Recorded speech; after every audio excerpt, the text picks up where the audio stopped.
Good evening. The October 10th, 2023 board meeting is now in order. I'm happy to welcome my my fellow, not former,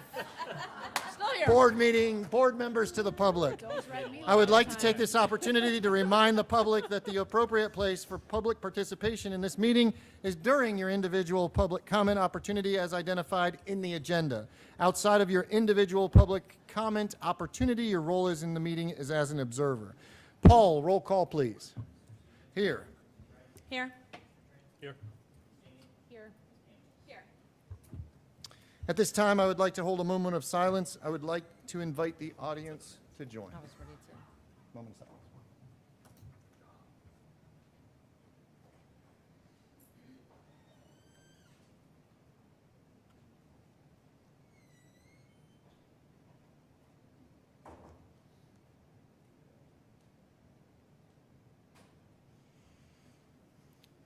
Leading us in the Pledge of Allegiance is Edgewood High School student and dance team member Cecilia Pope. Welcome, Miss Cecilia Pope. Please stand.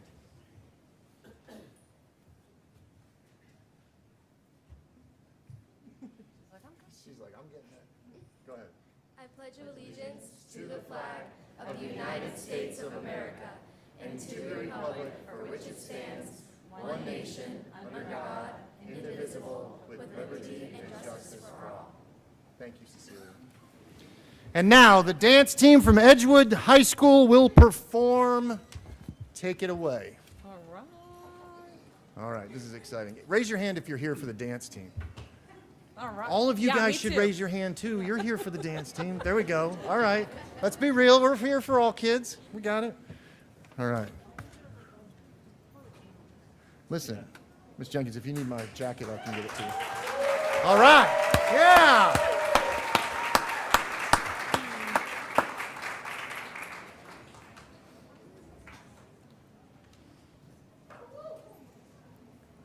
If you guys need any help, our general counsel has offered to Lead the way.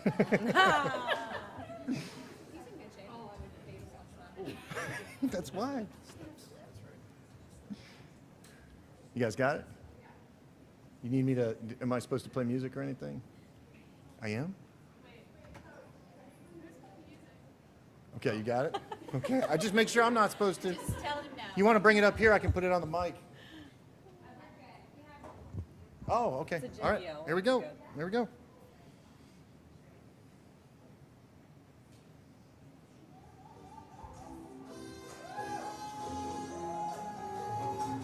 This is my life. This is my life down in South Florida.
Look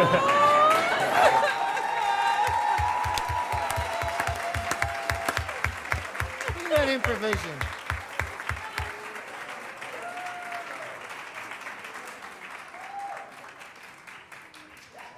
We have another one, or is that? All right. All right. Thank you for that wonderful performance. I believe we usually have a couple of questions. So if you guys can all make your way over there to the podium.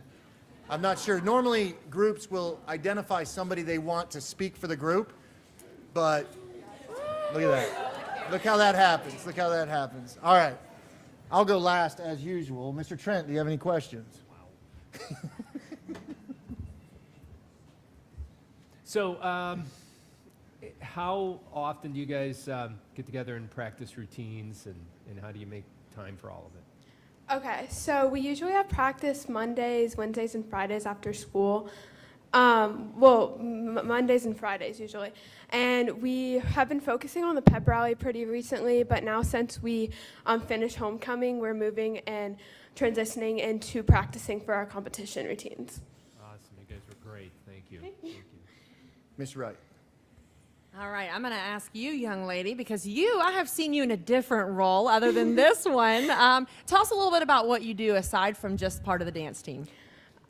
So aside from the dance team, I volunteer at the Vieira Hospital, and I know Megan and Janice and Mark because I serve on the. It's true. Go ahead. Come on. Yeah. Because I serve on the Brevard Schools Foundation, so I'm one of the 2 student members. And so I'm a senior this year, so sadly this is my last year on the board. But and then I'm involved in a lot of different clubs at my school, and then obviously I'm on dance team. That's awesome. Well, you're doing amazing. So it's fun to see you in a different light today. Ms. Campbell. All right, so there it goes. So, all right, so how many freshmen on the dance team? Raise your hand if you're a freshman. Yes. One? What? Yes. Good. All right, good for you. All right, how many sophomores? Remember, it's a junior senior. Yeah. How many middle schoolers? Oh, do we have any 7th or 8th graders? Yeah. I was going to say, that's Okay, why I'm okay, like okay. a senior. All right. We don't want to leave the juniors and seniors out. How many juniors and seniors? All Just right. one. The captain. Wow. Well, that's a demonstration of your leadership, so congratulations. Thank and you you. guys have some big shoes to fill as she leaves you next year, so I'm looking Yeah. forward to seeing you guys continue to perform. Thank you. Ms. Jenkins. How many of you thought that Cardi B would be playing in our school board meeting? No hands? No hands? I have more of a personal question. How many of you feel like you forged some of your deepest friendships by being a part of this team? Yeah. Yeah, Love it. it's awesome. And those are memories you guys are going to take with you for a lifetime. So hold on to each other, take care of each other, protect each other along the way as you guys continue, since you seem to be a pretty young team as you continue to go through the rest of middle school and junior high. Well said, Ms. Jenkins. So let me ask you this. Is your dance team, do you compete against other schools or anything like that? How does this work, and when is this competition, and when are you going to win? Yeah, we do compete against different schools, and then we also compete against studio dance teams as well. And you do that in Disney? Where do you do that at? We have different events. So we usually start off with SBN. We've done that previous years. We didn't do it last year. So it depends on kind of our school schedule and what works best, and we kind of work around our competitions with different You compete schedules against we other have. schools locally? Yes. Okay, and there's a competition for that. So just Yes. invite us to it so we can come out and support you. Okay. We really thank you guys for everything that you guys are doing. We appreciate you, and well said, Ms. Jenkins. I think one of the things that you do as far as sports teams and sort of clubs and everybody is create lifelong bonds that you'll be able to rely on into the future, into college. And then when you guys, 30 years from now, are coming back, you'll be like, I remember you on the dance team, and you have these long things. So thank you so much for your time. Thank you for coming in. We enjoy you guys coming in such a large group because you each bring a family member, and we have all of them coming to our board member too. So thank you so much. Dr. Rendell, you have anything you want to say to these great individuals? No, I think they were very impressive. It's always good to have students perform at the beginning of a board meeting because it reminds us of why we're here, why we do this work. So I want to thank the parents for supporting them in this endeavor. I want to thank their coach and the staff for supporting them. And thank you for bringing them here tonight to perform for us. It was awesome. Thank you, guys. Thank you. Thank you, everybody. You want to get a picture with them? Rendell, you want to get a pic? Let's get a picture with you guys. Come on up. Stand right here. We're going to come up there. Coaches. Paul.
never worked for me, so since day one. At this time, I'd like to offer my fellow board members and Dr. Rendell an opportunity to recognize students, staff, or members of the community. I think, Mr. Trent, did you want to go first? I'm good. Okay. I'll hop in and go real quick. Okay. So I'm going to try to be fast because I know we have a lot of stuff on the agenda, a lot going on. So just want to give a shout out to company Canaveral Construction. Canaveral Construction. So we had a bit of an issue with some bleachers at Astronaut High. It became a huge issue. There was no seating for any of these volleyball matches, and so this company stepped in and they went above and beyond. And so anytime we see a company that really just knocks it out of the park, I just want to say thank you, because you really gave our kids the ability and their families to be able to come and watch their kids play volleyball. I also want to give a shout out to Miss Back and Miss Copeland at Atlantis. Had some time to spend with them.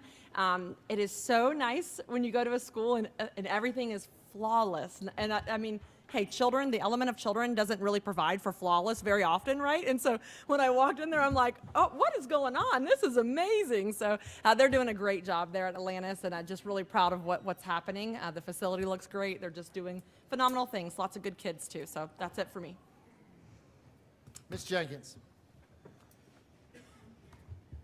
Sorry, I was making sure something wasn't in front of me that I wasn't aware of. Sorry, hold on. Okay, I want to thank members of our staff, Ms. Dampier, Ms. Bland, and Mr. Rayner for organizing a trip for the board members to go to Orlando and take a tour of Magnolia Separate Day School. It was a wonderful experience. Number one, those facilities were incredible. The opportunities that they had for their ESE students were just insane, like absolutely remarkable. The staff there were so kind and accommodating, and it provided us an opportunity as a district to take a look at how they service some of their students with the most significant needs and how we can improve what we're doing here for our students. It's already starting conversations for potential change in the near future within the next year or so. So thank you. Thank you for organizing that. Thank you for stepping up and doing what's right for our students. I had an opportunity to participate in the Career Speaker Series with Junior Achievement at Mel High, so thank you for having me there that day. There were some challenging questions, to say the least, from some of those students.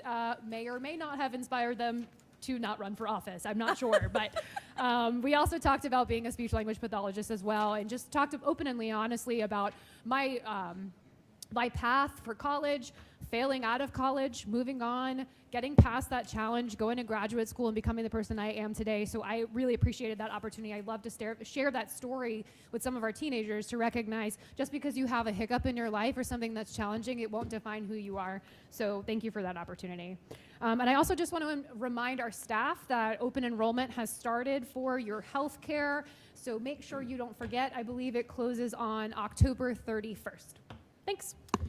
Awesome. Thank you so much, Ms. Jenkins. I do want to say we have some amazing vendors for construction. We have many of the schools all have met many of our construction teams and our leadership in that realm. And we have salt of the earth here. I've done a lot of work over in Orange County, Tampa, Hillsborough, those areas, and they don't have the connection because many of the people that work inside of our schools also have children that go to our schools. And that's a very rare thing in many of the other areas. So that I wanted to also echo what you said about Canaveral Construction, along with many of our other teams that we have working with Ms. Suhan and everybody else. We're a family here. And we're pumping out more inside of our little district in construction and renovations and everything else than our surrounding districts are that are attached to us with the same budget. So I wanted to say thank you to that. I also want to say thank you for inviting me to the day school. One of the things that I feel our aerospace partners could do better is that they have a federal set aside for students or employees with disabilities. And it's never audited out there. But the issue that you run into is that 4 years ago, we created the largest jobs program for students with disabilities in the country. Not many people knew it. We had over 600 kids working inside of various places across the county. And what ended up happening is we were brought in front of the entire nation. And I got up there and I spoke and I said, hey, this is how we did it in Brevard. And we had such a unicorn situation, and then COVID hit. So I want to start getting together and launching what will be some of the students with disabilities to the workforce, not only when they transition off of our schools, but while they're inside of our school district, because I feel like we can use our partners who have that set aside to hire our kids. And there shouldn't be an opportunity for them that they're not doing that. I just wanted to say, thank you for having us go to the day school. They do it very well over in Orange County. They've created that transition. What an amazing opportunity to help us, and we're already putting some of that stuff together. I did want to say, Thursday, we're meeting with all of the joint generals and commanders from the county, and we're talking about ROTC and veterans and other things. So let me explain. We're going to sit down with all of the coordinating agencies, the American Legions, the Veterans of Foreign Wars, and all of the groups that are involved in the veterans, honeycomb and connections. And what we're doing is having them advertise to incoming veterans who may be retiring or may be coming in to do service at Patrick for their spouses to come to work with us. Create that pipeline to come here. And that if they know across the nation that we have such a great county, they will take and bring their families here to retire. And when they do, we all know you retire in the military at an age where you and your spouse may be able to come work. We have a lot of veterans that work for us. So we're sitting with all of them to coordinate that. We're also going to talk about the ROTC programs, where they sit down in the ROTCs. Do you want to expand? Where can we go? How do we implement a better ROTC program? Because 70% of the kids that go into the military today can't pass the PT test, and they're so out of shape. So why not work on helping assist those transitioning students into the military? Because on top of it being the military, it is one of the best jobs opportunities. So tomorrow we're going to be moving through all that. I want to say thank you to Dr. Rendell. Ms. Lena will be there with staff, and we're looking forward to doing that. So there will be some takeouts after that. The other thing I wanted to say is thank you to Dr. Rendell and staff. We met at the Kempfers Farm. Many of you may not know who the Kempfers are, but they have a huge farm down off 192. It goes through 2 counties. I met them years ago, part of a J. Kyle Braid program that I brought to Space Coast High School. They were involved in that. It was a youth development program. But now what they're going to do is this. They're pulling together all the agricultural agencies inside the county to bring opportunities for our children. And when you think about like old ag, you think about the old classrooms where you have corn growing inside the school and all of that. It's completely different. They actually take drones over the top of their crops, identify where they can drop all of the fertilizer so that they utilize a 20th of the average amount of fertilizer that they normally would use. Those drones, that technology, that distribution needs kids to go to work. The other thing that they do is genetics with all of their reproduction. Incredible. Like when I was sitting there at the Kempfers Farm, you think you went back 60 years, but they're actually 20 years ahead of us in all of the advancements. So they're coming to the table to do that. They also mentioned a couple other things.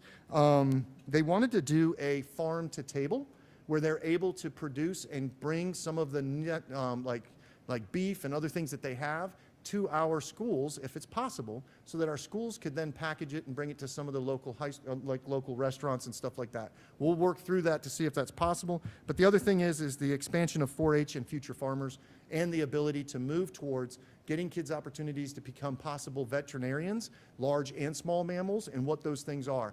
I had a parent group here the other night, and we were sitting there talking, and I brought up this idea that we're going to be going and possibly getting back to opening up club opportunities for our 4-H and Future Farmers.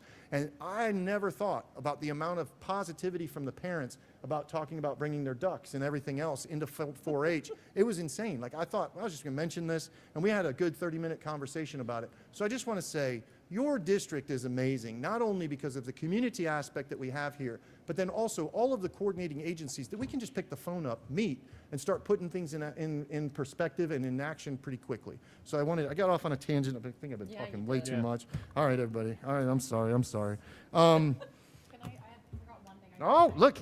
See? So much You're not the only one. No, Go ahead, I Jen. forgot to mention this. So this weekend, Friday, Saturday, Sunday, at the Titusville Playhouse is going to be Fearless, which is a play about Harry and Harriet Moore. And it is also being hosted by the Moore Cultural Complex and Museum. And this is really important to our community because at least the majority of this board was sitting on the board when they were able to reinstate the teaching certificates of both Harry and Harriet. They are civil rights leaders right here in Brevard County. So if you have an opportunity and you want something fun to do this weekend, go ahead and check it out. I'm going to be going there. I hear it's going to be really amazing. So again, it's Friday, Saturday, Sunday at the Titusville Playhouse. Thank you for that. If you've never read the book about Harry T. Moore, please do. I focused my college experience, my history degree on civil rights, and I wrote it on Ben Green's book on Harry T. Moore, not even knowing I would move here. And the story that that man had and the impact he had on this community is something that is lasts generations. All right, I'm done. Did you have anything to say? I did. I saw you over there. I felt you. I was like she's got something. She's writing over here. Go ahead. Then we got to get on. We got to get Miss Kershaw up here. She's really wanting to get up here. Go ahead. Just got a few things. First of all, remind the board and everyone else in the public that coming up 2 Saturdays away, October the 21st at Space Coast Junior Senior High will be our marching band MPA. If you love marching band and that's your favorite part of the football game, you don't want to miss us because it's like the whole entire thing is the marching band. So starts at 4 o'clock with the first performances, and then they'll give the words at the end. So I know I'll be there, board. Hope you get a chance to be out there too. Just wanted to give an update on our wellness challenge. Congratulations to the hundreds and hundreds of people. I think we're in the thousands of people who are on staff who have joined the Cigna Global Wellness Challenge. Board and legal office, last I checked, I was trying to log in, my phone wasn't working. We're number 9. We are the 9th place team. So we're number 8. Okay. I haven't implemented all mine yet. I've been logging You didn't them. sign up fast enough, Mr. I've been Susan, logging. but I've been logging the them. people who did sign up have got us in 8th place. So it's not too late. We've got 7 more days, everybody. So start moving, start logging it. The point is we want to have a healthy workforce. It's good for all of us. I want to thank the Associated Builders and Contractors for coming out to a tour with Dr. Rendell and I, and for Rachel Rutledge and our teams at Cocoa High School and our teams at Adult Ed at Clear Lake for giving them a tour of our CTE programs, in particular our construction program and our auto body repair program at Cocoa, and then introducing them to our manufacturing center there at the Clear Lake campus. And I want to thank Representative Tyler Roy for being there as well and all of his support. But it was a great day. It's always a great day to open up the eyes of our community to the great career and technical programs that we have at our schools. All right, so we have a special guest tonight that I want to recognize. We had one of our amazing bus drivers with us tonight. Her name is Renee Hill. Miss Hill, if you are here, would you come up? There she is. Would you come up to the podium? We want to make sure you're recognized. They didn't tell you So about this let me tell you,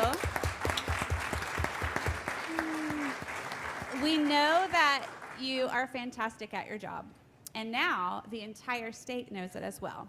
In September of 2022, so the beginning of last school year, Miss Hill was driving her morning route when she noticed a small child alone near the road wearing only a diaper. Not somebody she was supposed to pick up on the bus, just happened to come along.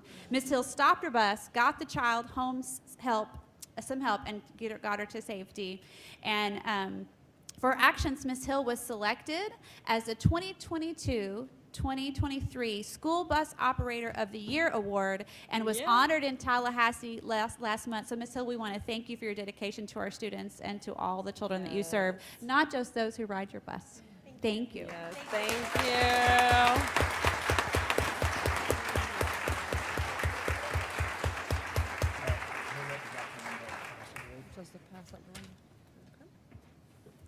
Thank you. Thank you for doing what you did. I know that it's been, I think you were honored over at the county. You were honored by Sheriff Ivey, I think. No? But you, what you did, I went above and beyond. And that's something for Dr. Miller and everybody else. Thank you so much. Did you want to say something up here? Because you ran real quick when I was going to hook you over there. You I can't saw act that. like you're hiding. You're wearing hot pink. I know. That's awesome. Did you want to take a picture with her, Mr. Boone? All right. He wants to take a picture. Mr. Miller, everybody else, come on up. Miss Emmer, come on up. Let's go. Van. Let's go.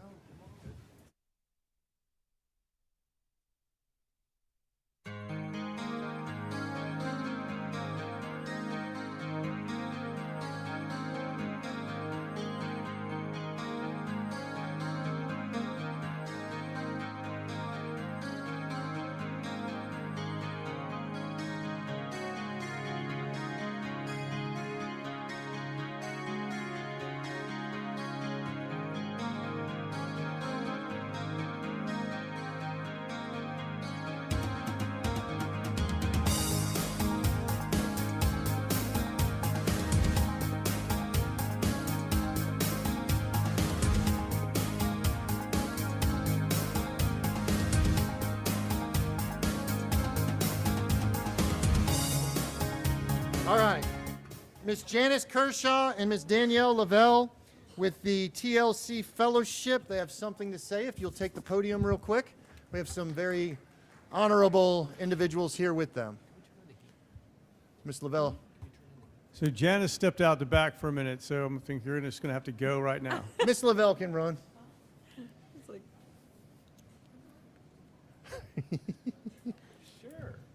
Good evening.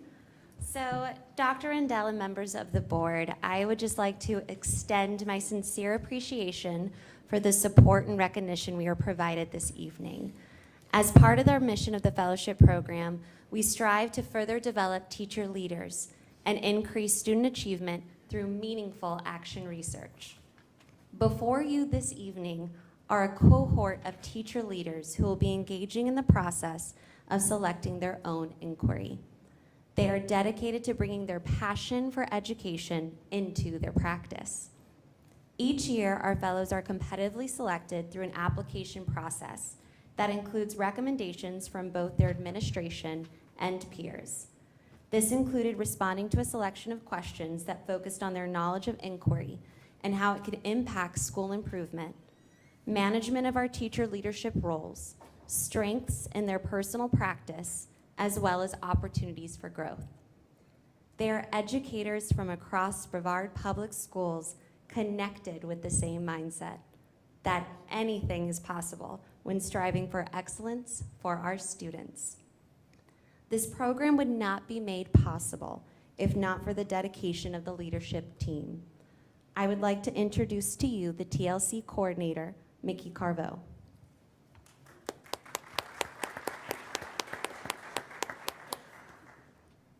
Good evening. The fellowship leadership team is focused on ensuring that we are building teacher retention through building the capacity of teacher leaders across BPS. Each year, our program grows as we accept a new cohort of fellows. Our efforts would not be successful if it were not for our incredible group leaders.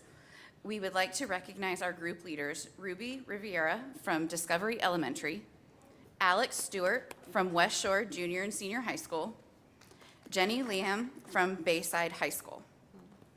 Now I would like to ask Dr. Rendell and Mr. Susan to please join us at the podium. It's you. Hey, do you? Ms. Kershaw is going to close us out. Okay. They have made it freezing up here. Okay, so before we introduce our fellows, I just wanted to say how proud we are at Brevard Schools Foundation of this cohort of teachers, because as a foundation that's here to support Brevard Public Schools, its teachers and its students, we looked for innovative ways to support the development of teacher leaders that align with the district's strategic objectives under exceptional workforce, which brought us to the idea of creating a research fellowship program. And the Teacher Leadership Council embraced this adoption of the program, and it's grown organically, even creating its own teacher leadership ecosystem with Danielle Lavelle as the director and Mickey Corvo here as the coordinator. So it's just as one of the many teacher quality initiatives that we've brought forward. The fellowship program has caught the attention of state leaders, and it's seen not only as a way to advance teacher leadership, but also to support teacher retention. So now Mickey is going to introduce our fellows. Thank you. Without further delay, here are our fellows who will receive their pin from their administrator. From Cocoa High School, Matthew Daly with his administrator, Denise Stewart.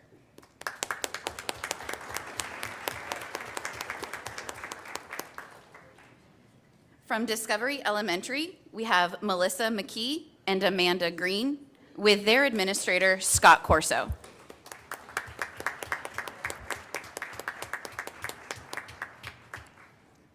From James Madison Middle School, we have Justin McCall with his administrator, Travis Diesel.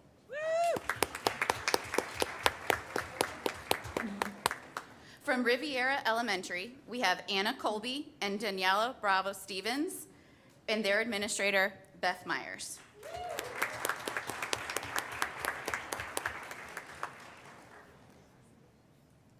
From Sherwood Elementary, we have Sarah Delina and her administrator, Danielle Lavelle.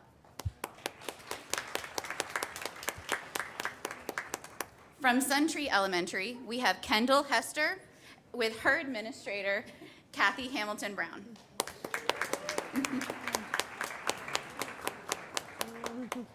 From Surfside Elementary School, we have Colleen Anderson and her administrator, Cassie Aronsoft.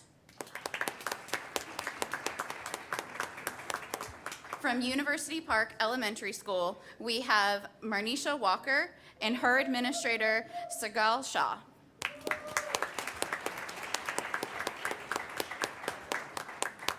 From Vieira High School, we have Elizabeth Chalet with her administrator, Heather Legate. Unable to attend tonight, we have from Southlake Elementary, Thomas Engelhart. At this time, principals, please pin your fellow in recognition of their commitment and leadership toward their future action research.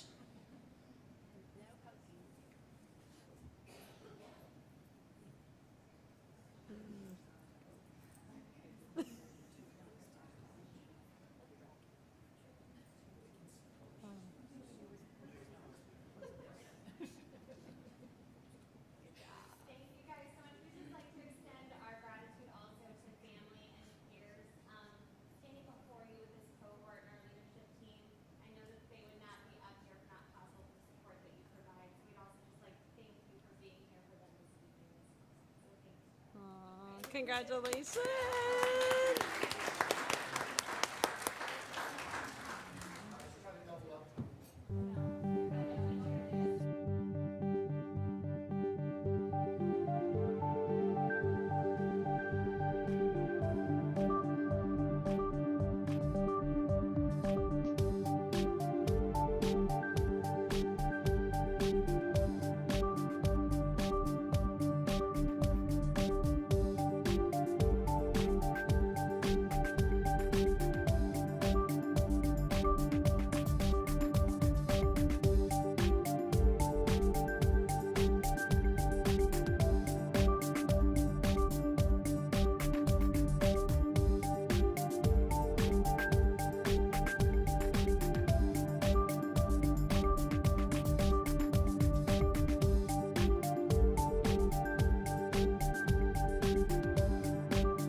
Listen, if that doesn't work for you, Ms. Jenkins, I'll give you my jacket. I'm fine.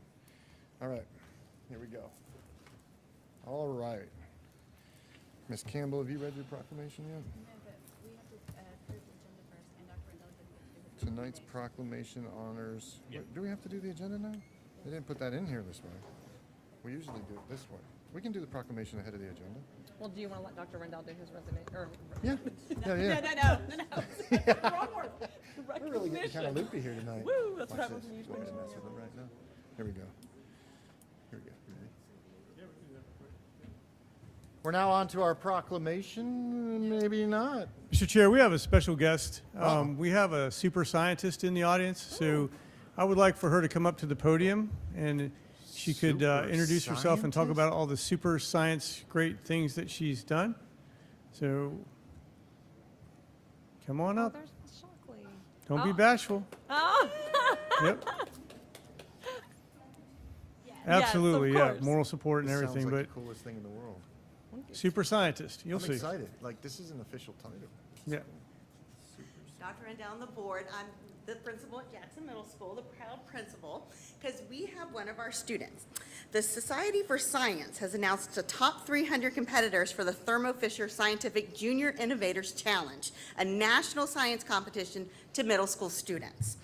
So out of the 300 finalists, we have our very own Miss Ava Ramsey from Jackson, and we are so proud of her. Congratulations.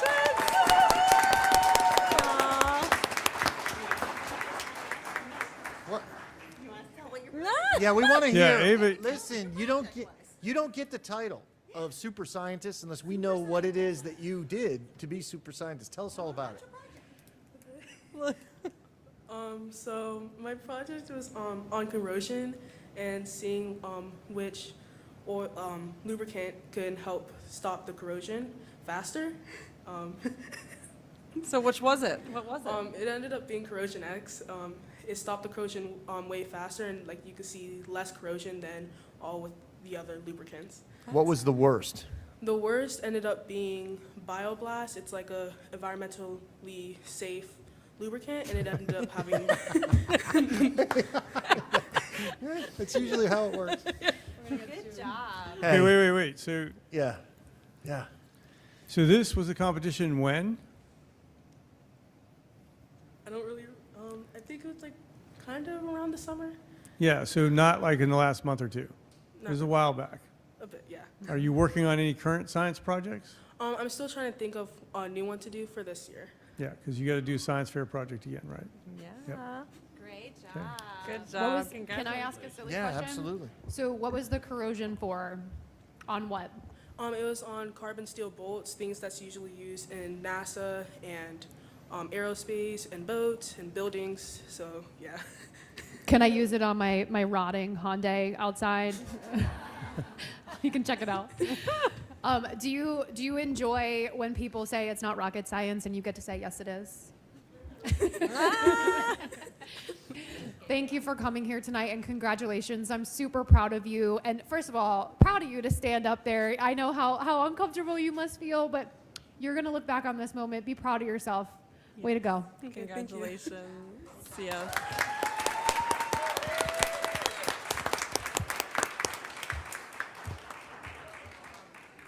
Of course, she'll probably be back here as a national winner when she's a senior, so All right. we'll see. We've had a couple. That's amazing. Yep. That's it, Mr. Chair. I'm done. Thank you. All right. Yeah. Well, we got to get to the proclamations. They're here first. We don't need to vote on the proclamation. What? Why are we putting it- Where? Okay. Wait. We have another one? We do. Another we have super another super scientist? scientist in the room. I saw the person getting up. Yeah. I know. I was like, why getting So up? Miss and then- Ingrata's not going to let her get away, or him Go, get away. go. So let's go. Who's our other super scientist? Yep. All right. All right, here we go. Yeah. Good evening. Thank you so much for recognizing Griffin Kirby. He's absolutely an amazing scientist. I am so lucky. I'm so lucky that I have his entire family at Edgewood, and his sister has graduated. And I would like for him to talk about his science project because he's pretty incredible. All right. What do they got going on? I did a science project on the leaching of septic wastewater into the Indian River Lagoon. Wow. How do you set Yeah, how do you- leaching up? Like, how did you do that? So I used optical brighteners that are in laundry detergent, and when you do your laundry, like the laundry machine, when it drains out, it goes into a septic tank, and then that all mixes with every other like household waste water that you put into it. And then a leading problem with the septic tanks in especially like waterfront homes, it leaches into the Indian River Lagoon and has been known to initiate algae blooms. Wow. Wow. Are you an 8th grader? I'm in 9th grade now. You're 9th grade? 8th grader? These are 8th and 9th graders, you guys. They're Yeah. amazing. You guys are going to We're solve the problem. So yes, you are solving problems. You're solving today's problems, tomorrow's problems. So thank you guys for focusing your scientific efforts towards that. And when you could have been out, surfing and TikToking, you're solving tomorrow's problems. Thank you. Good job. Hang on. Griffin, you're not done. Anybody else? No? Let me ask you something. Why did you choose that?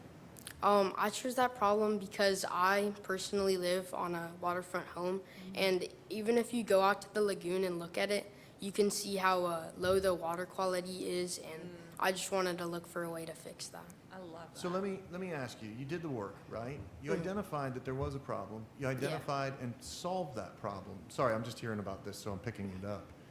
One of the things that I feel like we could do a better job, and me in particular, is honoring what you feel is your passion and trying to get that known. Because right now, you did an amazing thing, but how do the people along the Indian River Lagoon know?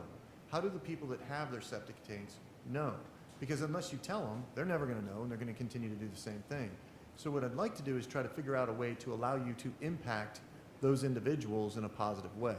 If it's okay, Ms. Ingrata and our friends, if I can reach out to Ms. Ingrata, work with you to identify the homes that may have, because we can call the county, they'll give us a list of all the ones that are along the Indian River that have septic tanks, and maybe we just send them a letter, and maybe you can even, you know what I mean, we can figure out a way to let them know their impact on the Indian River and how we can change that. And that might give you a little bit more than just coming up and solving it. We can actually get it to action. Would you work with me on that? Yeah. Okay, That's all right. Ms. awesome. Ingrata, I'll give you a call. All right, Thank you. Thank you. All right, sorry. Dr. Rendell, did you want to ask him any questions? I mean, he's running away from the stage here. No, he's good. Mr. Brune, any more super scientists lurking in the audience? Are we good? Are we sure? Okay, all right. Any more children to make us feel really dumb? There's no things here on here, so I think we just do it. We don't have to vote on it, do we? Okay. That brings us to the adoption of the agenda, Dr. Rendell. Thank you, Mr. Chair. On this evening's agenda, we have 1 administrative staff recommendation, 27 consent items, 8 public hearing items, 3 action items, and 4 information items. And 1 proclamation. And 1 proclamation. And 1 proclamation. Do I hear a motion? Move to approve. Second. Is there any discussion? All in favor signify by saying aye. Aye. Any opposed? All passed. Proclamation. Ms. Campbell.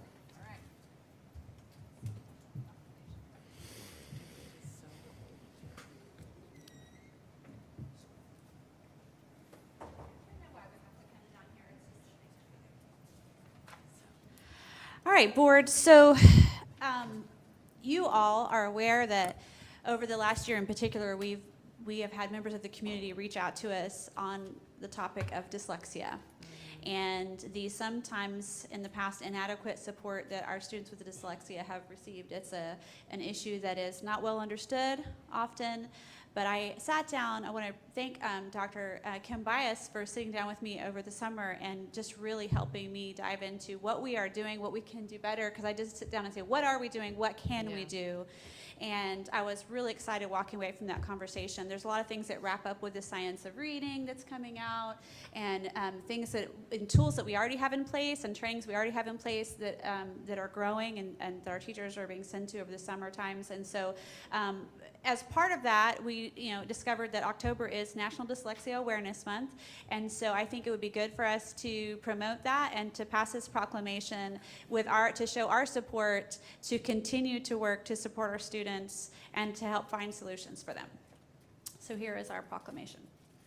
Whereas Brevard Public Schools is committed to serving each student with excellence as the standard, and whereas October is designated as National Dyslexia Awareness Month, created by the International Dyslexia Association, and whereas dyslexia is not a disorder of any kind, instead it is a learning impairment. The intelligence of dyslexic people is ineffective. This misunderstanding of the condition leads to stigmas, which Dyslexia Awareness Month aims to eradicate. And whereas dyslexia makes it difficult for students to read, write, and spell, and that may include problems in reading comprehension and reduced reading experience, which may impede vocabulary growth. And whereas literacy is a critical skill needed for education success, and students who do not read at grade level by 3rd grade are 4 times more likely to not graduate from high school with a diploma.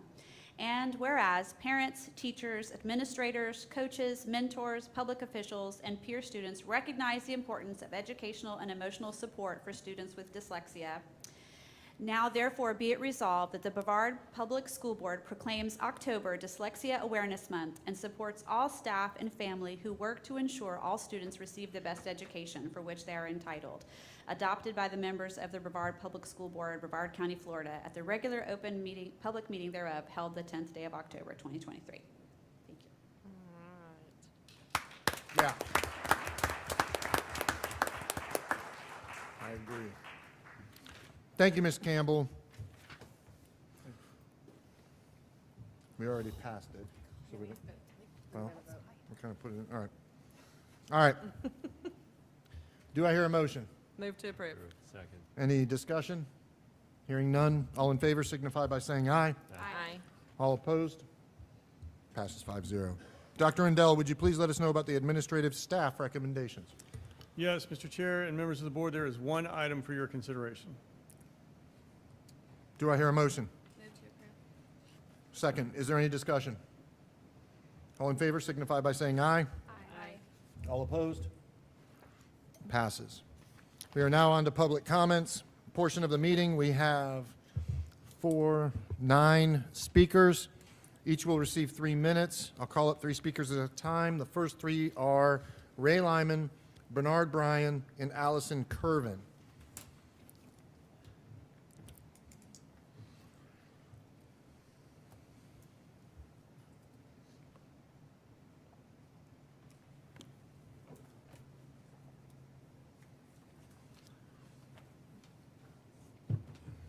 Good evening. My name is Ray Lyman, and I live in District 5. Before I begin my remarks, I want to thank the Brevard Public Schools staff for their very kind and helpful guidance while participating in the public comment portion of this meeting. As reported in Florida Today last month, the board took action to move forward with seeking a settlement in the case of Sophia, the young girl with Down syndrome who returned home from a Brevard public school one day in 2021 wearing a COVID mask secured to her face with a cord. I'm here to ask you to reconsider that decision. Although I know a lawsuit can be settled because of cost considerations without an admission of wrongdoing, I think that would be a mistake in this case, since after appallingly unfair accusations of child abuse, and after the widespread circulation of a staged photo which stirred a national controversy, any settlement amount whatever would certainly be trumpeted by the plaintiffs as a vindication of their cause, even after their defeat in federal court, only further sullying the reputations of Sophia's teachers who, from all the evidence Mr. Lyman, I've... I appreciate it if you cannot say students' names or individuals' names. That's all we ask. Very good. I apologize. I should have said that ahead of time. Very good.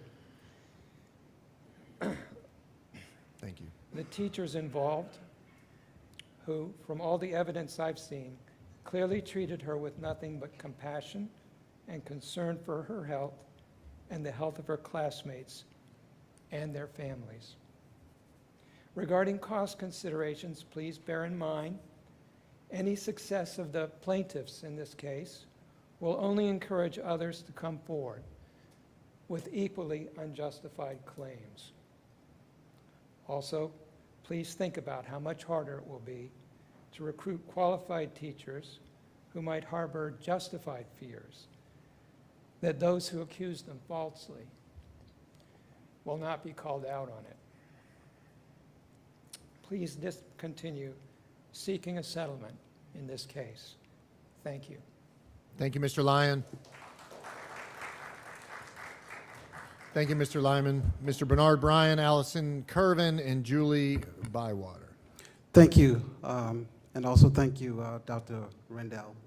I just want to say, again, my name is Bernard Bryan, and I represent the South Brevard community, NAACP, as well as the concerned citizen.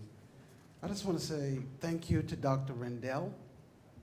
I had an opportunity to attend the Brevard Public School Community Discipline Team meeting, and I just want to say that was a fantastic meeting. And I just would like to say thank you to Dr. Dampier and her team. I think they did a phenomenal job, and I thought the process was very, very professional. So I just want to say thank you for that. And I would also like to ask this board to use a similar technique that was used in addressing issues that's going to improve our children's reading and math proficiency levels. I've had a chance to review some of those data, and the gain is minimal. So I was so impressed with what I saw last week. So kudos to that team, and I really appreciate what they did, what they actually did. And I also would like to share a couple of things. I had an opportunity to review Brevard Public School value statement. And one of the things I learned from your statement is that Brevard Public School value statement is different from your mission statement. Your value statement said to treat one another with respect, as well as to uphold honesty and integrity with the guidance of principles. So I just want to talk about those two things briefly. Treat with respect. I think it doesn't matter what your sexual orientations are. It doesn't matter what race you are. We believe that every child in Brevard Public Schools ought to be treated with respect. And I just want to reiterate that value. And I also want to talk a little bit about book banning.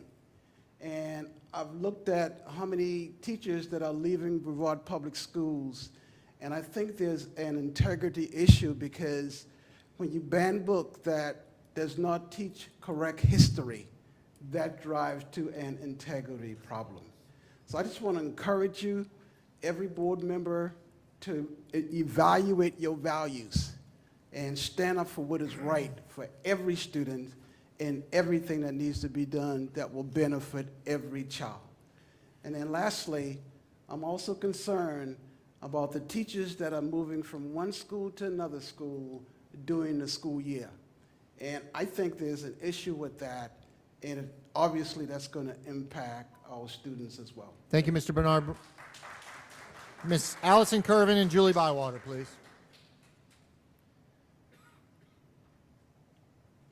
Good evening, Board. My name is Allison Kervin, and I'm an 8th grade student at BVS. Tonight, I'd like to address the comment Megan Wright made to a speaker at the school board meeting on September 19th. The last time I spoke, I told this board that BPS students were watching. Did you think about the students when you chose to act like a Cash Me Outside girl? Saying, "I'd like to see that lady outside this meeting," isn't okay. As a businesswoman, mother, and elected official, you failed at your job of modeling appropriate behavior. The last time I spoke, I jumbled up a sentence when talking to you, so I'm gonna take this moment to correct it. What I should have asked was, at what point will you stop making a woman look dumb? If I, as a 13-year-old teenager, can see you being played by the gentleman on either side of you to be the fall guy of everything bad this board does, your ignorant threat to that speaker didn't help your case. Grow up and make better choices.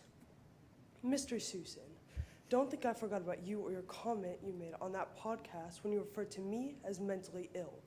Spoiler alert, autism is a neurodivergence, not a psychiatric disorder. Autism is an entire spectrum of differences, and I happen to be on the less extreme side. That doesn't make public speaking any easier, but it does help me see patterns. From the bottom of my heart, I really hope you stop saying what I'm getting at, especially when your next phrase is misogynistic or gaslighting. You see, Mr. Susan, anytime you say, "I'm looking for a board majority," you immediately look to your right at Jean and Megan, never Miss Campbell or Miss Jenkins.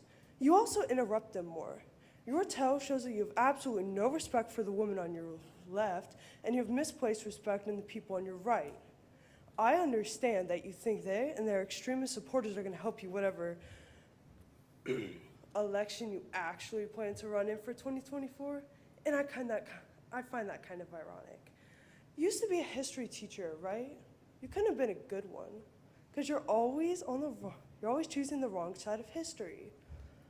Also, Mr. Susan, before my time runs out, this is the part where you thank me for speaking. You forgot to do that last time. Thank you. Miss Julie Bywater, please. Miss Julie Bywater. Then Abigail Aguirre and Rob Apsey, please. Good evening. I'm Julie Bywater. I'm a member of the Moms for Liberty Brevard chapter. And I wanted to, first of all, thank Dr. Rendell for coming to our last chapter meeting. He was willing to speak to us on topics that were relevant to the school board and the school year, and we really appreciated him coming. He answered lots of questions, and I'd like to extend that invitation to the rest of the school board here. You are welcome. Just contact me, contact Debbie, contact any of our members if you want to come speak. We'd be more than happy to have you and listen to you and discuss what's going on. I have a couple other things that I wanted to bring up that were on the agenda. First of all, thank you for the dyslexia proclamation. I'm a mom of a student who has dyslexia and dysgraphia, and by second grade, he was so far behind. By third grade, I chose to homeschool him because I was in Texas and in a failing school environment, and even though they tested for dyslexia, did not help him one bit. So he is now he's at Rockledge High. He's an AB student, and with the help and the accommodations that happen with dyslexia, he is doing really great. He is a year behind his twin sister because I held him back a year for his educational needs. And let me tell you, he'll look you straight in the eye and say to you, sometimes it just takes a student longer to learn. We never looked down upon that, and we encouraged him to be brave and proud of the fact that he just learned differently, and that was okay. So I really appreciate you honoring that. Couple other things that I saw on the agenda, the calendar that you're gonna approve. I know you sent the survey out and I answered it, but I would have loved to have seen those results. I think it's encouraging that you do the surveys, but we rarely get to actually see what those results look like, and I think it would be great if you shared them with the public. And finally, I saw that the Rockledge is proposing a football field naming change. That's great. You posted the SAC report. It's like a month late. I would have loved to have attended that meeting on the 25th of September that discussed it, except it was nowhere to be found. I didn't see it on the school website, didn't see it on school social media. It didn't come out in the SMORE newsletter. We should know. And additionally, it would be nice if we always saw these notes posted from the SAC meetings. You know, that is our advisory council, so we should be sharing that information with the general public. I'd love to have a place somewhere on the website where we could find that. I think it would be beneficial to everybody to see their SAC minutes and what's going on. So thank you for your time. Thank you. Ms. Abigail Aguirre, Ms. Rob Apsey, Gregory Ross, please.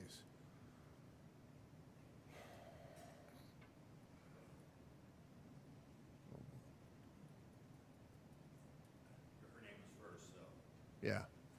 If she can speak first, if that's okay. Yeah, no, it's okay. It's all right. Just give her the opportunity. Thank you. But I appreciate you getting there, Rob. I do. Appreciate that move. Thank you.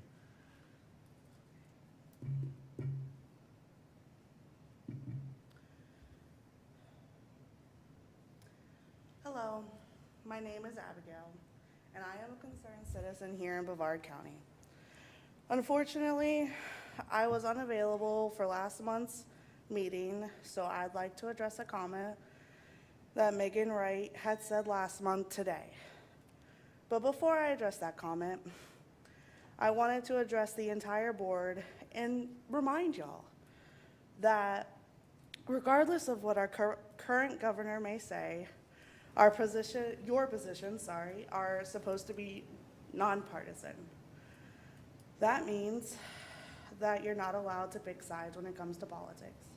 In fact, if you were doing your job well, then we would never know your political standing. Unfortunately, that is not the case for most of you. With that being said, I'd like to address the comment that Megan Wright had said last month, calling a politically motivated group who's been coined, by the way, as a hate group, a, quote, brave group of moms. I want to make it clear that it's not the material that I'm upset about, of course. It's the fact that if any other political organization, like the Brevard Dems or the LGBTA caucus, for example, wanted to pass out the same exact pocket constitutions, they would have almost definitely not been allowed to do so. At the very least, they would have been questioned and possibly ridiculed, and would have had to go through some kind of lengthy or ridiculous process beforehand. And I also know for a fact that you would have not called them brave. And quite honestly, I'm disheartened by what you or Matt Susan would have probably called them instead. That is the problem that I take the most issues with, and that's why I thought that your comment was unprofessional. And I will conclude with this. Please do better, do your job correctly, and please keep your biased opinions to yourself. Thank you. Mr. Rob Apsey, Gregory Ross, Dorma Herring, please. Hello, and thanks for listening to me here. Just a real quick moment. I've been a coach, high school coach, for about 24 years with almost about 400 wins. But the real reason I'm here is to make the community aware and this board aware that a community coach can be fired for any reason they want. The principal is given what's called it's a reason called at will. So the principal, for whatever reason he wants, can just let you go. And I was just let go at Mel High because another teacher who was on staff wanted the job. And I'm going to read the letter that the principal gave me, because he asked me to resign to make everything look better on September 15th. I said I would not resign, so he had to write this letter. Dear Mr. Apsey, this letter is to inform you that your employment with the school board of Brevard County as a community coach is terminated effective September 15th, 23. You'll be paid for your days of service per the athletic calendar through this date. The reason for this termination is as follows. Community coaches' positions are at will and do not require cause for termination. The contract between the Brevard Federation of Teachers and School Board of Brevard County requires that instructional staff, when available, are selected for coaching positions instead of community coaches. This action is taken in accordance with School Board Policy 3140. Sincerely, James Kirk. And I think that if all the community coaches out there knew all this and all the volunteers knew this, I don't think you're going to have a great response out there of people serving. And the fact that I had no representation for me was unbelievable. In fact, I contacted the school board member here who said the same thing. We can't handle any more bad publicity. Could you please resign? So I just don't understand how it is that somebody like myself, I coached at a Christian school for 3 years, then I started the Brevard Heat organization, ran that for 7 or 8, was the head coach at Mel High for 7 years, I went over to Satellite for 3 years, and then coached, and then Mel High hired somebody who didn't work out, so they brought me back to get the program back on point. I was doing a great job. Chad Raymond, the AD, loved me, and a teacher wanted his job back, and I was let go. This was after I had spent the entire summer with the team, the fall with the team, training 4 days a week with the team, and all of a sudden the teacher who didn't want to put in all the hard work wants the job back, and they get it. The rights of community coaches need to be protected by you guys, in my estimation. I could be wrong, but I feel like in my case I was very much wronged. I was brought into an office at 8:30 in the morning and told by Mr. Raymond, I'll be really quick, by Mr. Mr. Apsey, yeah, that's it, but yes, thank you, sir. Mr. Gregory Ross, Dorma Herring, Kelly Curvin.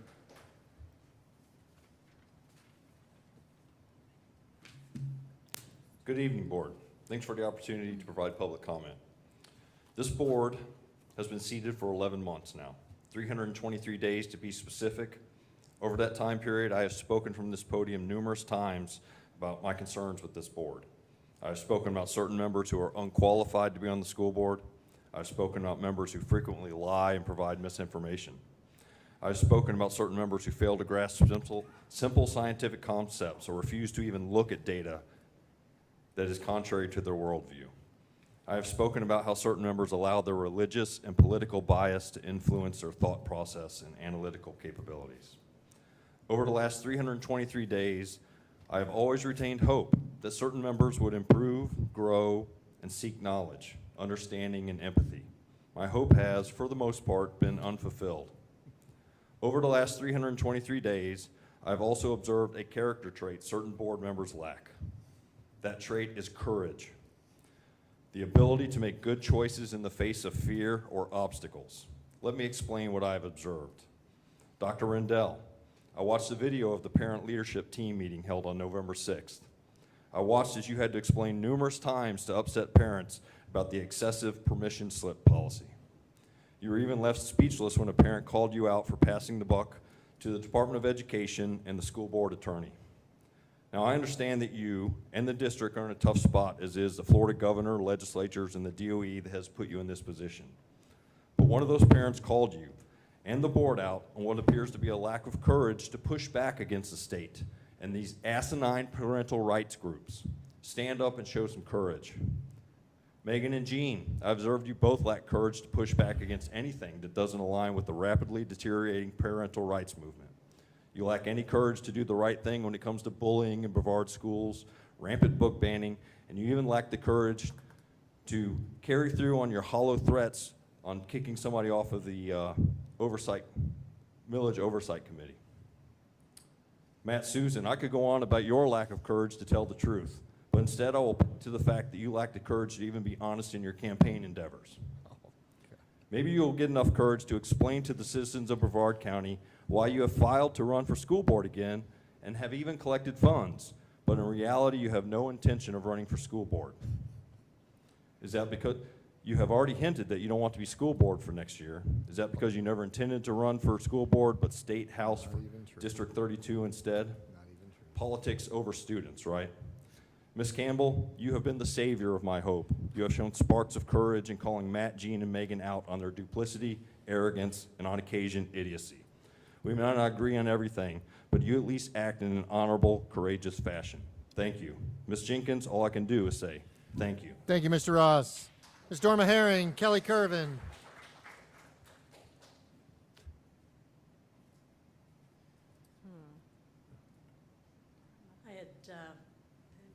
Good evening, Board, Dr. Rendell. Thank you for the opportunity to speak. My name's Donna Herring. I live in Cocoa Beach, Florida. I wanted to speak about two things, but after listening to the comment about Dr. Rendell going to the Moms for Liberty meeting, I think I want to speak about three things. I think it's inappropriate for our schools to be speaking at groups with, I'll just say, questionable motives. And I'll leave it at that. The other two things I wanted to talk about are the book bans.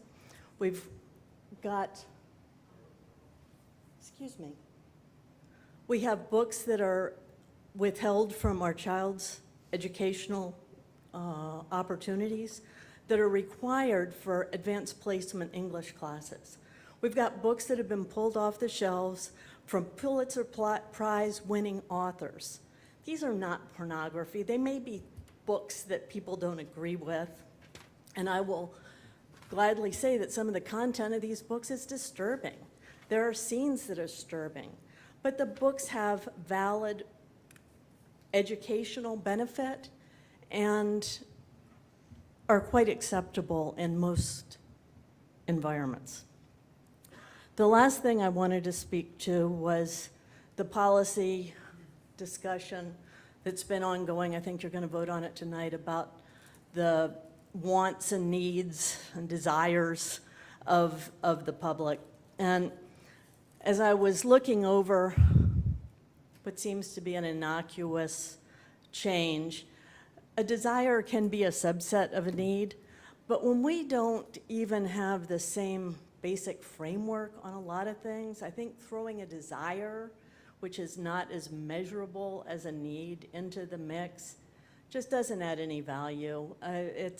If we can identify what needs are and make sure that needs are met, that would be wonderful. I desire books on the shelves that other people don't desire on the shelves. So I'd like you to take that into consideration, and thank you very much.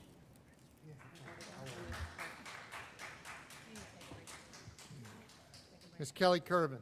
Need a break after this?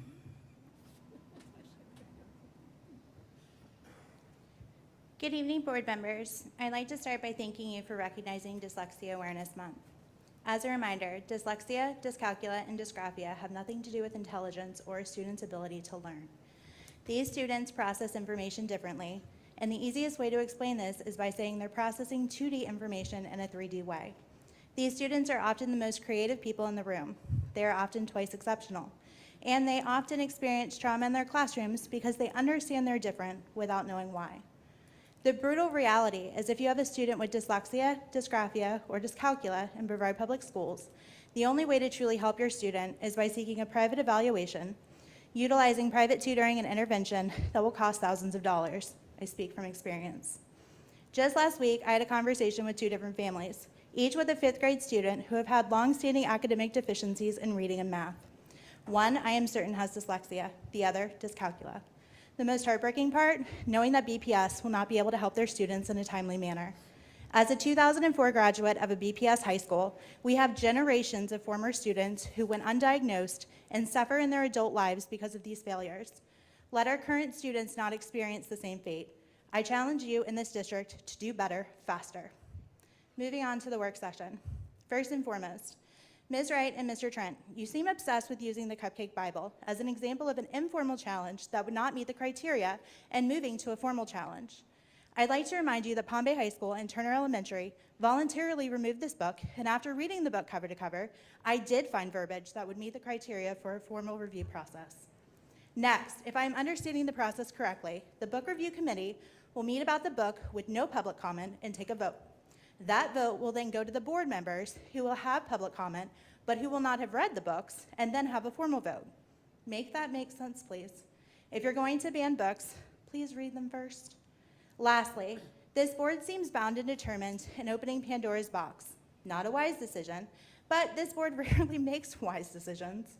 I noticed you didn't speak about the state law which outlines the process for challenging book decisions with a special magistrate. As a friendly reminder, if book decisions are challenged at the state level, it is the district who will fund this. Good luck with that. Have a good night. We good to roll? You guys good to roll? Yeah. Okay, if you guys need to take a break, you can. We are now on to the consent agenda. Dr. Rendell.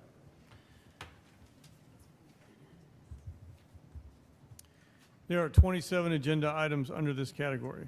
Thank you, Dr. Rendell. Does any board member wish to pull any of the items? Hearing none, I will entertain a motion to accept the consent items on tonight's agenda. Move to approve. Second. Any discussion? All in favor signify by saying aye. Aye. All opposed? 5-0. Oh, okay, sorry. It's late discussion, it's not going to change my vote, but Okay. we had a public commenter mention about the calendar. The calendar amendment that we voted on tonight didn't have anything to do with next year's calendar, which is what the parent survey was, so we're not done collecting that data. Tonight was clear just because of the hurricane shifting the semester by 1 day. So yeah, that information will come out when we vote in the calendar for next year, which will be in December, I think. November, because we want to get it ahead. That's right. And we do plan to share the results of the survey. All right. We will now hold a public hearing to address item G41, drug-free work, G41, 3124 drug-free workforce. Is there anyone present who wishes to address this item? Is there anyone present? What? I spoke after we voted. Is there anyone present who wishes to address this item? Hearing none, are there any discussion? All in favor signify by saying aye. Aye.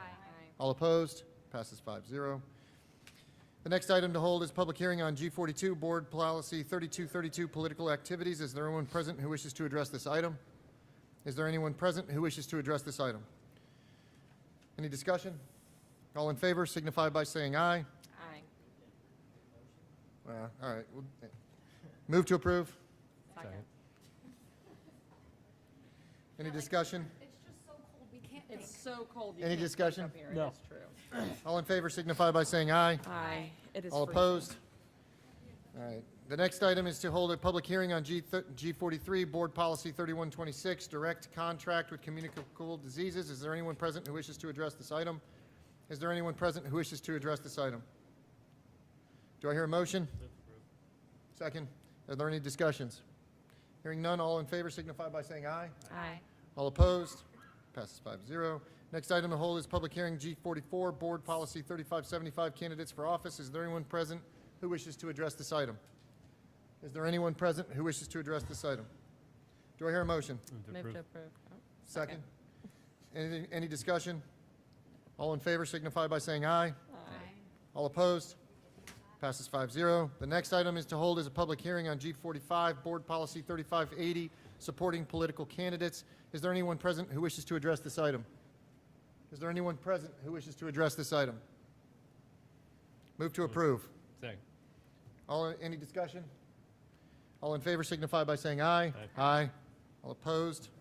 Passes 5-0. The next item to hold is public hearing is G46, School Policies 1001 through 1470. You guys ready? Oh, boy, here we go. There we go.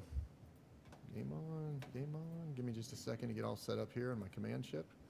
Why is it so cold up here? They turn the vents on us for fun. It's so cold. All right.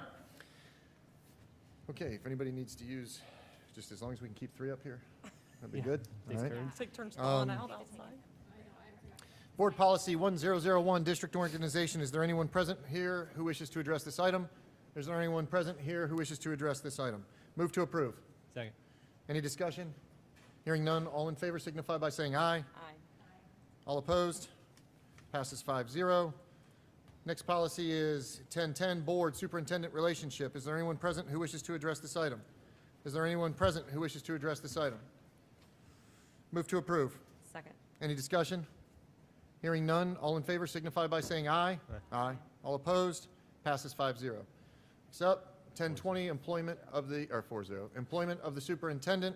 Is there anyone here who wishes to address this item? Is there anyone here who wishes to address this item?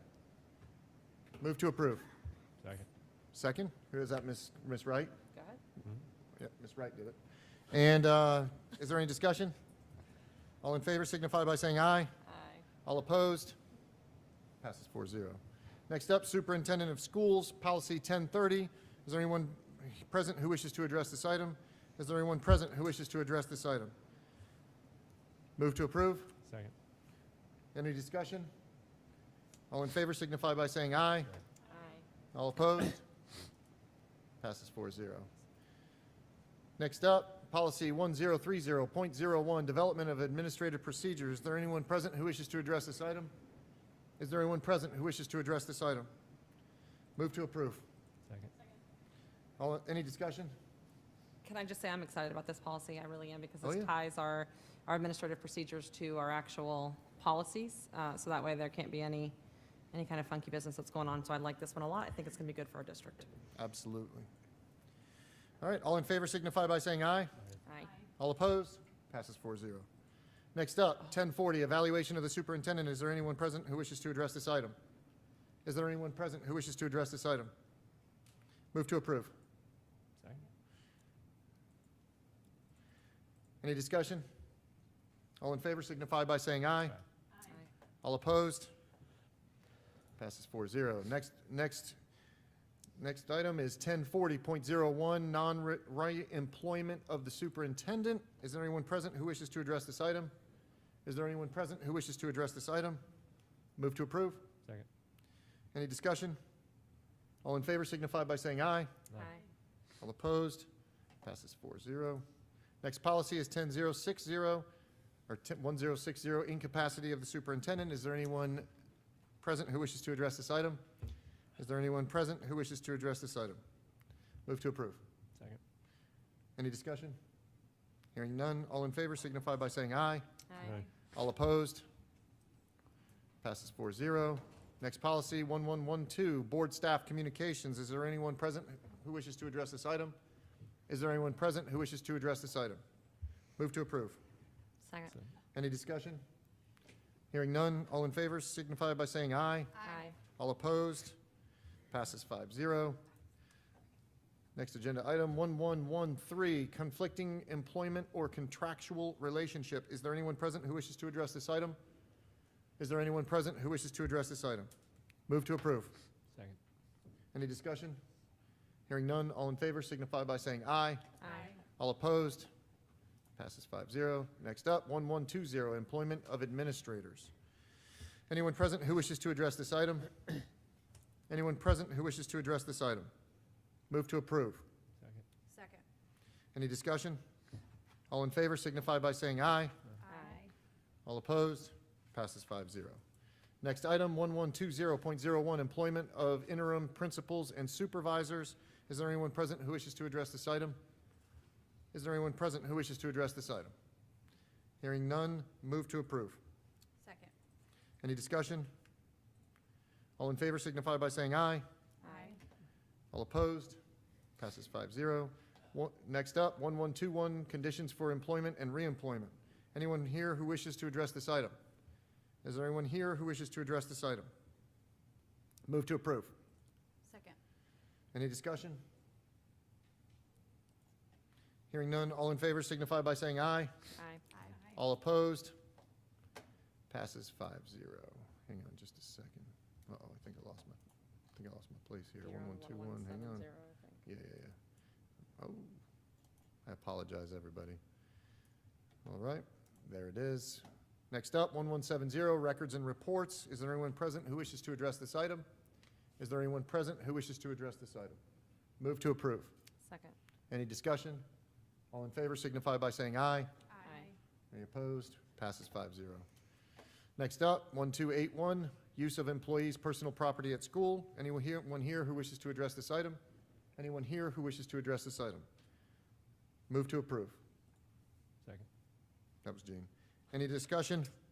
Hearing none, all in favor signify by saying aye. Aye. All opposed? Passes 5-0. Next up, 1470, grievance procedure. Is there anyone present who wishes to address this item? Is there anyone present who wishes to address this item? Move to approve. Second. Any discussion? Hearing none, all in favor signify by saying aye. Aye. All opposed? Passes 5-0. The next item is to hold a public hearing on G47, Board Policy 0100, definitions. Is there anyone present who wishes to address this item? Is there anyone present who wishes to address this item? Move to approve. Second. Any discussion? Hearing none, all in favor signify by saying aye. Aye. All opposed? Passes 5-0. Last item is to hold a public hearing on G48, Board Policy 110118, philosophy of the board. Is there anyone present here who wishes to address this item? Yes. Oh, okay.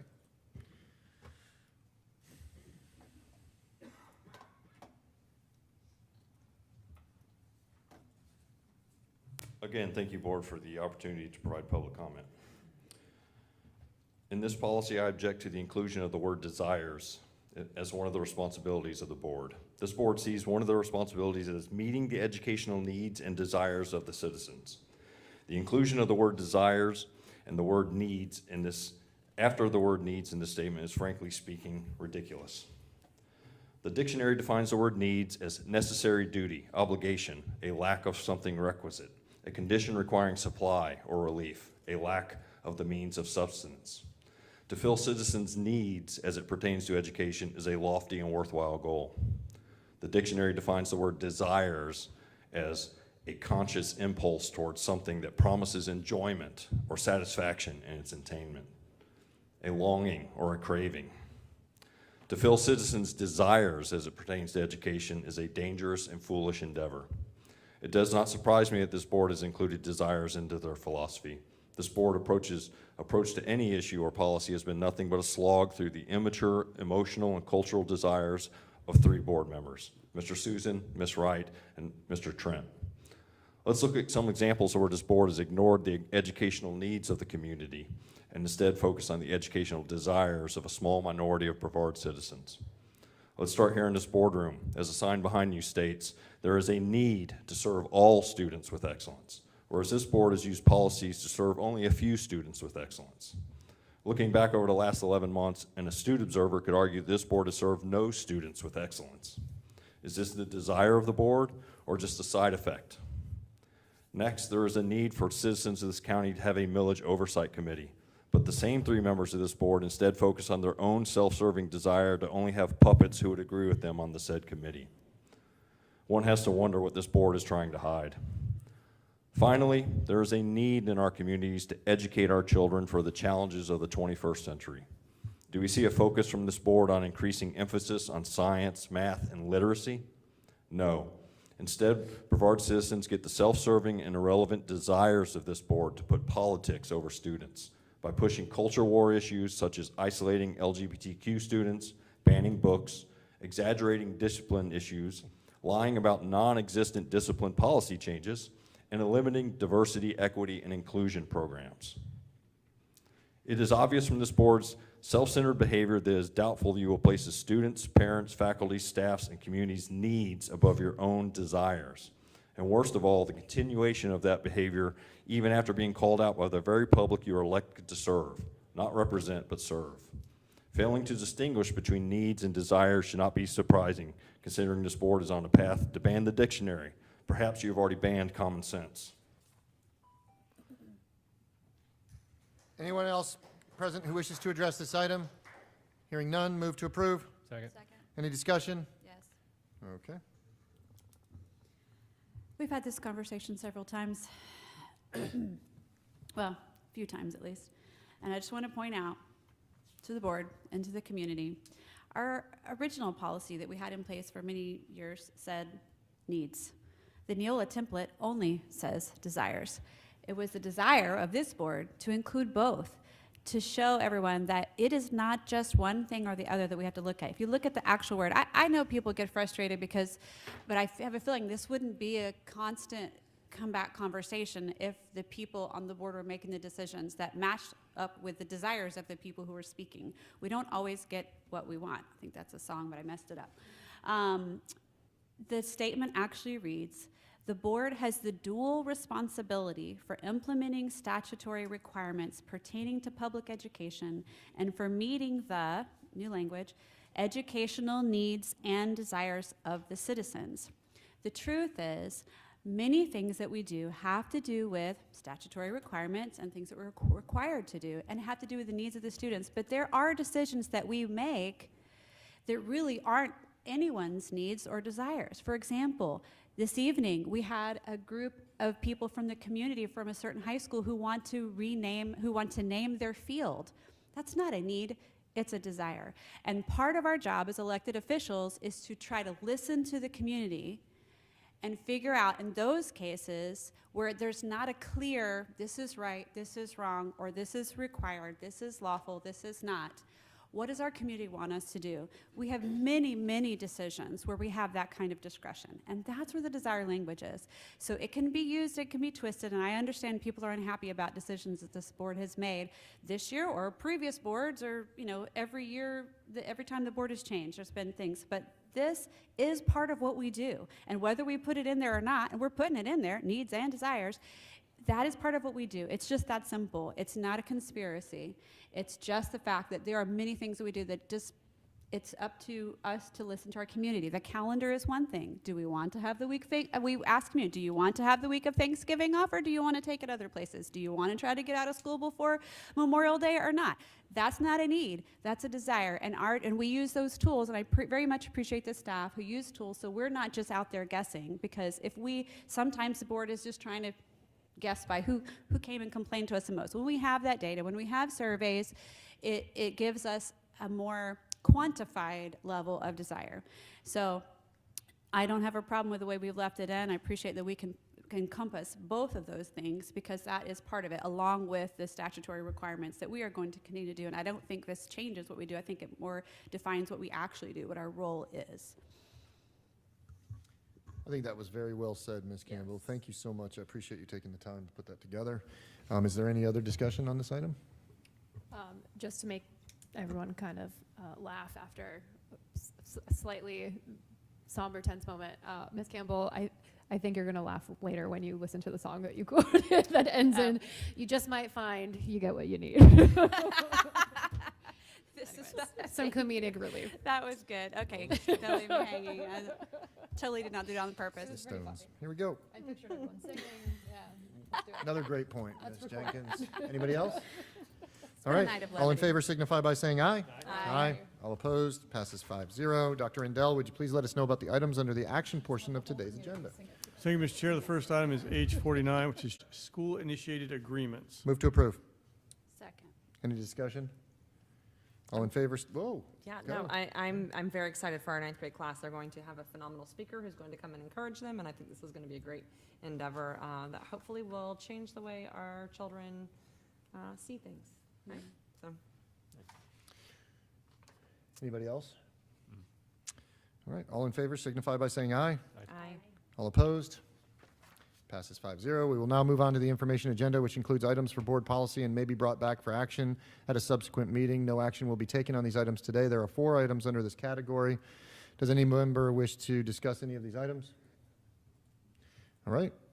We are now on board member reports. Does any board member have anything further to ask? Yeah, just gonna update.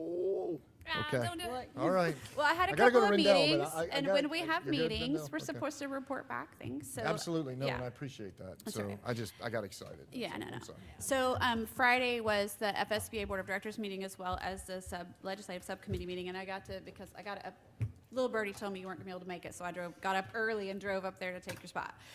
So the FSBA Board of Directors meeting, we had a lot of conversation about things that were coming up and what the effect that some of the effect that the scholarships were having. There's a lot of confusion, and I know you guys have probably read in the newspaper about the private schools who aren't getting their money. And I think I've asked Ms. Licensi to kind of fill me in on how we're doing that because schools that take the scholarships can come and take a class here, a class there with us, and just like homeschool students do, except for homeschool students come and then we get a part of an FTE. If the scholarship student come, they actually have to pay us like tuition for a credit hour. So we'll see how that goes, but all the districts are kind of in the same boat we are.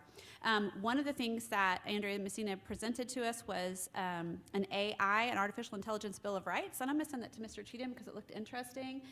One of the things that we talked about at our conference last year was that artificial intelligence is something that is here to stay, and we got to figure out a way to embrace it and help our students because they're going to have to be educated in that world. And so it was interesting, and I'll send it to the rest of the board as well. In the afternoon, we had the legislative subcommittee meeting, and I represent you guys on that. And one of the things that we talked about was some bills from last year, and I think, Mr. Susan, that you know some things about that. Remember the bill that they're putting the cameras on the bus stop arms, right? And so they're doing 2 things, actually. Senate Bill 766 from last year and House Bill 657. One had to do with the tickets that people can get now for, it wasn't just a pilot program, for going past a stopped bus, right? And school zones. And then the school zone one, if they're more than 9 miles an hour, and that funding is actually going to come to us. Yes. And so there are limits. I know, it's kind of exciting. There are limits in what it can be used for, and they had a conversation around, could we potentially, depending on how much it is, and I have no idea what it'll look like for us, could we use it for towards pay? And I don't think that's an approved use. Part of it will be used probably to maintain the cameras on the buses and things like that. But I'll keep you posted as.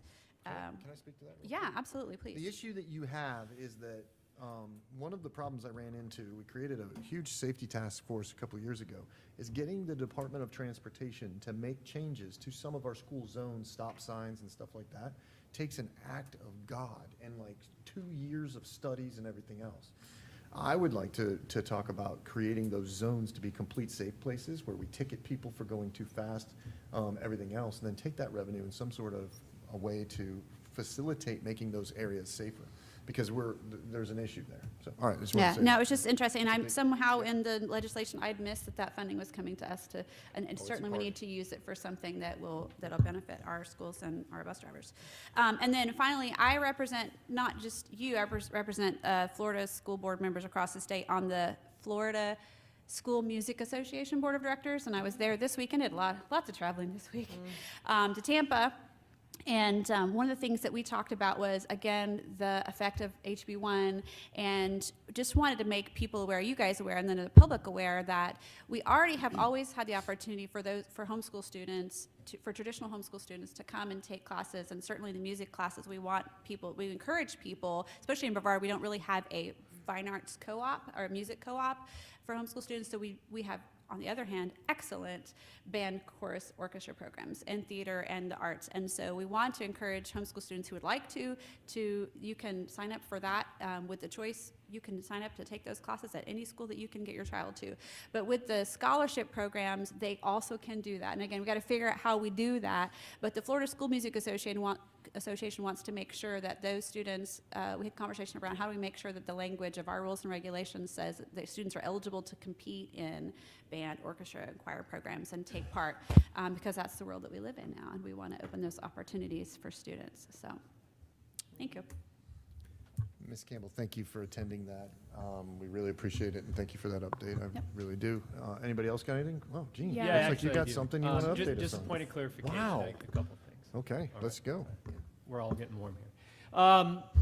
So maybe, Dr. Rendell, you can help me with this. As far as the mentioning of removing books, this was kind of the topic today.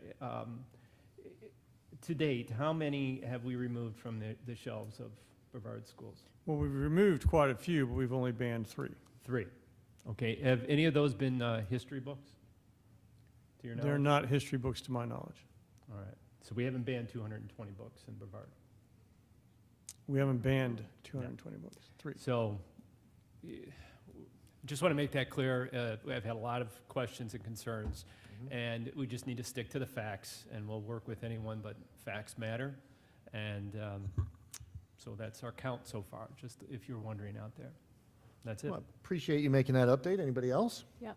Okay, Ms. Jenkins. So I'm not going to get into it again tonight because I brought up at the workshop, but I had brought up the fact that we have an intermediary legal counsel we're paying a significant amount of money to for public records requests, and I asked you all to consider us getting rid of that process because of the cost. And so I inquired about the cost, and Mr. Gibbs has that printed out. So I'm asking you to review it so that when I do bring it up, it's not completely out of thin air and you understand the context in which why I think it's concerning, because it's a significant amount of money that again makes no sense, because if those requests are made anonymously or if they're made through other people, they wouldn't cost us any money. So please review it, and I intend on bringing it up at the next workshop. And I would say that also, just as you guys remember, that Dr. Mullins is the one that implemented that so that staff does not get put between two people. And there is That's a exactly considerable my amount point. of inwards of 20+ public records that have come through from one board member to Simpson, another it's public that has created a record. situation where staff doesn't need to be in between. And that has been recommended by our former superintendent and the reason we're there. And the cost that you are about to get is because of those continued public records that keep coming. So It's thank you because very someone much. was evading them. We're done.